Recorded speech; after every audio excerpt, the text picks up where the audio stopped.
Coming up on Mountain News at 6 as we get closer to the one-year anniversary of the historic flooding, how the event in eastern Kentucky has impacted survivors. Plus, one power company files for an 18.3% increase in residential power bills, how this could affect your wallet. And more strong storms in our future potentially as we head through tonight. I'm tracking the main threats coming up as Mountain News at 6 starts now. Dedicated to eastern and southern Kentucky, this is WYMT Mountain News at 6. While damage assessments are underway in western Kentucky after severe flooding, we've escaped any major problems here the last couple of days. We could still see some heavy rain tonight, though. First Alert meteorologist Evan Hatter is tracking those chances. Evan? Well, that's right, Steve. We still remain in a level 2 slight risk for severe weather, just about everybody, but this is what I would call a conditional threat.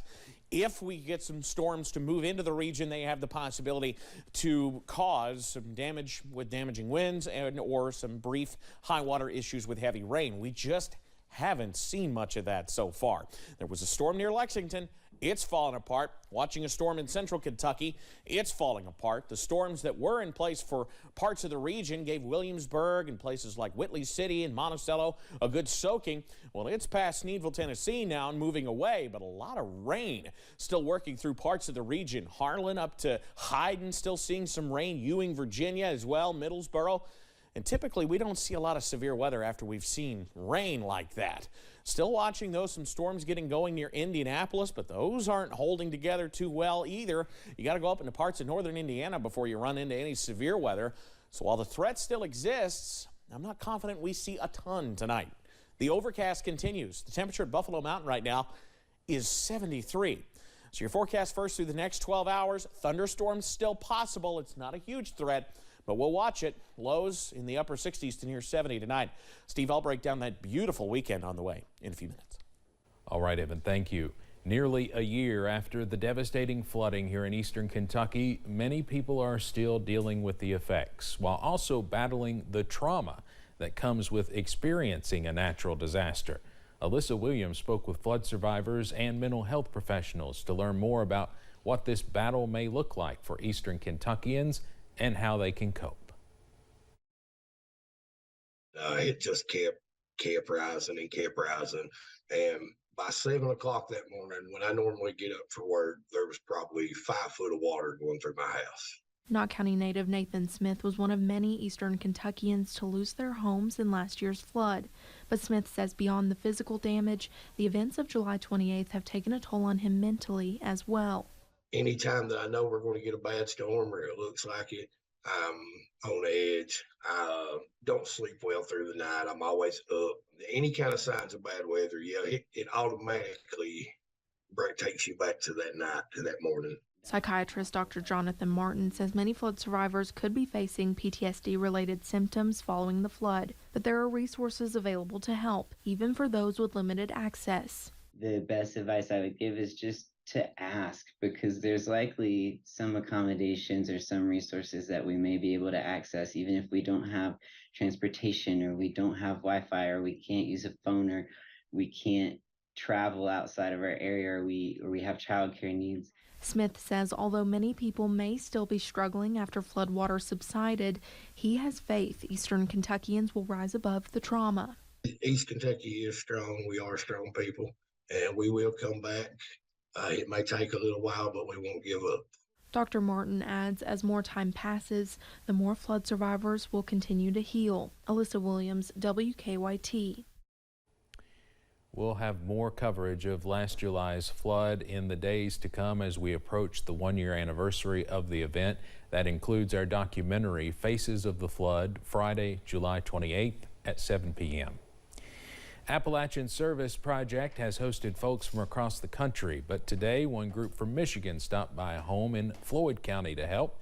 Mary McKinney is one of many homeowners in the Wayland community who saw her home nearly destroyed and was even rescued from the waters, but says these volunteers have done so much for her and her family. Oh, it's God's blessing. That says it all. God's blessing. Because without them, I'd never got my house fixed. McKinney added that today's group of volunteers were a pleasure to have around. We'll have more from Waylon tonight at 11. Earlier this year, we told you about how some storm relief checks meant for Western Kentuckians were mistakenly sent to Northern Kentuckians.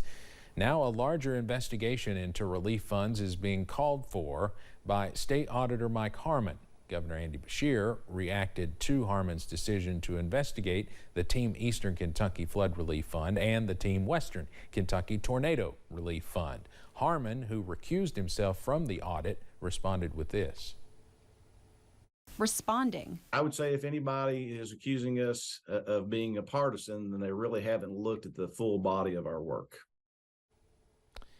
Last month, lawmakers expressed confusion about how funds were distributed. Governor Beshear maintains his administration will cooperate with investigations into the funds. Eastern Kentuckians may notice an increase in their power bill soon. Kentucky Power has filed to increase residential bills by 18.3%. WYMT's Madison Carmouche spoke with an economist and professor at the University of Pikeville about the possible ripple effects on people's budgets. While this power bill increase is not official, the potential impact is something Eastern Kentuckians may want to think about. If you're somebody who's earning minimum wage, it's going to hurt. It already does hurt, right? Because if you're that person, electricity, if you're the average person again, is already taking nearly 30% of your budget. Dr. Greg Green says those who are already struggling with inflation will just have to continue to cut things from their budget unless they can make more money. To try to get around that problem are one of the reasons we have wage increases. So if you have a wage increase of 3% per year and inflation of 3% per year, then roughly you're the same ability to make purchases year after year after year. Many companies are also dealing with the effects of inflation, but a bill increase of this magnitude needs an explanation. First off, I can't begrudge a company for increasing their price, right? Because I know they've got to cover their costs. But the 18+% in a single year is massive. Dr. Green says that because he does not have access to the company's private records, he cannot say for sure, but changes within the supply chain may be to blame. As we've adjusted and moved away from coal, I'm curious, I don't know, but I'm curious at what's been happening to the costs of the energy producers that were using coal and now can't. In Pikeville, Madison Carmouche, WYMT Mountain News. Dr. Green says after the COVID-19 pandemic, changes in our economy are expected because of different funding people received and changes to the supply chain. A Magoffin County man is facing charges of rape and sexual abuse in a 2018 case. 47-year-old Anthony Talby of Salyersville was arrested yesterday. Court documents say Talby first committed sexual abuse and rape, forcing a person younger than 18 years old to engage in sexual contact and forcing them to do so without consent. Talby is scheduled to be back in court in September. Police in Knox County are investigating a vandalism case at the Gray Cox Cemetery. Officials say they received a call about it this morning. When deputies arrived, they reportedly found several urns, headstones, decorations, and stands that were destroyed. Officials estimated it caused thousands of dollars in damage. Police say one person was charged with criminal mischief, but that person's name has not been released. There is now a reward in the search for a missing Wayne County man. Ricky Griffiths disappeared around July 4th of last year. His family says he vanished after they received some questionable text messages. His phone, car, and wallet were later found. Earlier this year, Cajun Coast Search and Rescue came up from Louisiana to help in the search. A reward for information that leads to the recovery of Griffiths' remains is now up to $10,000. Senate President Robert Stivers toured the Redbird Dental Clinic with University of Louisville President Kim Schatzel today. The University of Louisville College of Dentistry has partnered with the clinic to advance quality health care and provide an opportunity for students to gain experience. Senator Stivers says the university has helped the community make strides. Continuing to show their support for the rural areas and recruiting and doing things that help the health care of the region when we generally don't have this quality of health care that's made to us, and it is now. The clinic includes advanced equipment from investments by the University of Louisville and others. We'll have more about this tonight at 11. Well, coming up, stormy skies potentially, but more nicer weather, well, it's not far away. I'm tracking the sunshine, which would replace these clouds after this. Plus, organizations come together to provide toys to kids who may have lost everything in the last July flood.